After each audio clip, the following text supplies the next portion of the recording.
Precisamente a pesar de esta situación, el Tribunal Supremo Electoral de Bolivia activó el cronograma con vista a las elecciones generales del 18 de octubre próximo. Un nuevo retraso que, como veíamos, ha provocado movilizaciones populares para exigir comicios lo más pronto posible. La periodista Diana Valido tiene el análisis sobre el actual escenario electoral de Bolivia. Diana, buenas noches. Muy buenas noches también para ti, Añé. Así es. Bolivia tiene ahora mismo dos temas cruciales. Enfrentar los números rojos que le está dejando la pandemia de la COVID-19 y definir su gobierno en elecciones generales antes de que acabe el año. ¿Cuál de las dos tareas más difíciles? Empecemos el análisis por la última. Hasta ahora la fecha para los comicios es el 18 de octubre próximo. Inicialmente tenían que haberse celebrado el 3 de mayo, pero debido a la crisis sanitaria ya habían sido aplazados 2 veces por el Tribunal Supremo Electoral. Primero se reprogramaron para el 17 de mayo y luego para el 6 de septiembre. En todas las ocasiones, los movimientos de izquierda han rechazado estos retrasos que mantienen en el poder a un gobierno de facto que ya sabemos cómo llegó ahí. En este caso, la pandemia es nuevamente el argumento que alega el tribunal para postergar la fecha. En los últimos días, el país reportaba picos de contagio. Hoy, por ejemplo, se registraron 1.693 nuevos casos. De ellos, más del 50% corresponde a La Paz. Hasta la fecha, el país suramericano acumula más de 81.000 personas contagiadas de COVID.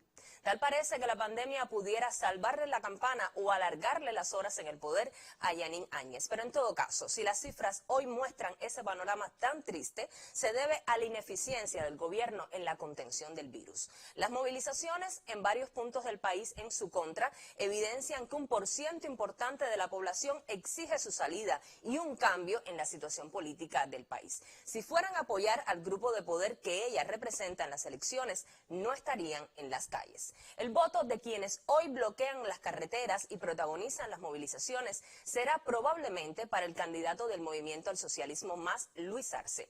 De acuerdo con una encuesta publicada por el Centro Estratégico Latinoamericano de Geopolítica, el CELAC, Arce es el favorito para imponerse en los comicios generales con el 41% de los votos, con lo cual ganaría en primera vuelta. Desde la salida del poder del presidente Evo Morales en noviembre del año pasado, Bolivia ha vivido un escenario de inestabilidad que vino a ponerse peor con la llegada del virus. Aun cuando se demostró con investigaciones internacionales que Morales había ganado en primera vuelta y nunca existió fraude, ya para ese momento estaba asentado un gobierno transitorio con indicaciones precisas: eliminar la estructura política de izquierda que dirigía los destinos de esa nación.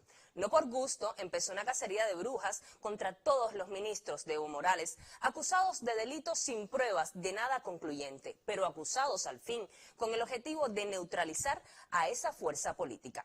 Si uno lo analiza desde otra perspectiva, estos meses eran una oportunidad para que el gobierno de Yanín Áñez hiciera las cosas bien, pero no eran precisamente sus intenciones mejorar la situación del país.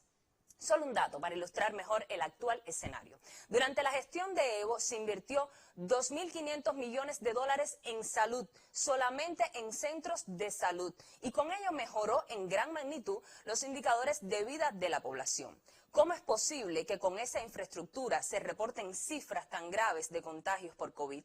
Nuevamente es una responsabilidad de la gestión gubernamental, gestión que llamó a la cuarentena sin planificación y gestión que ahora dice que posterga las elecciones porque le preocupa el aumento de los contagios. Sea como sea, Bolivia tendrá elecciones generales el 18 de octubre y un nuevo gobierno antes de que finalice el año. Pueden pasar muchas cosas en estos días que quedan. Incluso pudiéramos ver nuevas iniciativas de la derecha para ganar seguidores a cualquier precio, como las alianzas entre los candidatos de la oposición.